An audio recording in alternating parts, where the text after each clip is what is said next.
স্নেহা, আমাদের কেকটা অর্ডার দেওয়া রয়েছে, তাড়াতাড়ি যেতে হবে। আরে এতগুলো টাকা, এই এতগুলো টাকা মনে হয় আন্টির কাছ থেকেই পড়ে গেছে। আন্টি, আন্টি, আন্টি দাঁড়াও।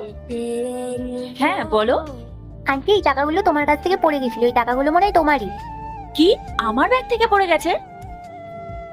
হ্যাঁ স্নেহা, এই টাকাগুলো তো আমারই। কিন্তু বাবু, তুমি এই টাকাগুলো কোথা থেকে পেলে? আন্টি, তুমি যখন চিঠি দিয়ে নামছিলে তখনই তোমার কাছ থেকে এই টাকাগুলো পড়ে গেছিল।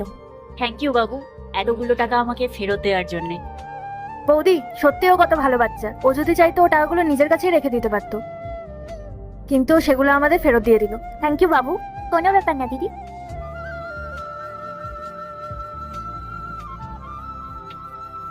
এই, তোকে আমি কতবার বলেছি আমার দোকানের সামনে এসে না বসতে? কাকু, আমার না খুব খিদে পেয়েছে, কিছু খেতে দাও না। ওঠ, যা এখান থেকে যা। বৌদি দেখো, এত মিষ্টি বাচ্চাটার উপর ওই লোকটা কিভাবে চেঁচামেচি করছে, মনে হয় ওর খুব খিদে পেয়েছে। কোনো খাবার দাবার নেই এখানে। ওঠ, যা এখান থেকে যা। হ্যাঁ স্নেহা, আমারও তাই মনে হয়। ওর মনে হয় সত্যিই খুব খিদে পেয়েছে।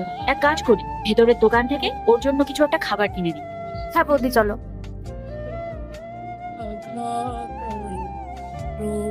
খিদে পেয়েছে তোমার? হ্যাঁ আন্টি, আমার খুব খিদে পেয়েছে, আমার কাছে টাকা নেই। কোনো ব্যাপার না সোনা, আমি তোমাকে খাবার খাওয়াচ্ছি, চলো আমার সাথে। হ্যাঁ আন্টি, সত্যি তুমি আমাকে খাবার খাওয়াবে? হ্যাঁ চলো।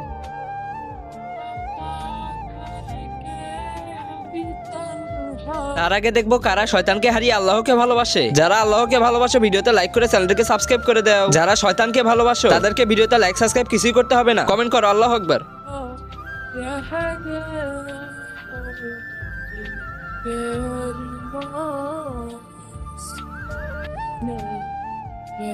এ বৌদি দেখো, ওই বাচ্চাটার মনে হয় অনেক জোরে খিদে পেয়েছিল, কিন্তু এখন দেখো খাবারটাও না খেয়ে কোথাও নিয়ে চলে যাচ্ছে।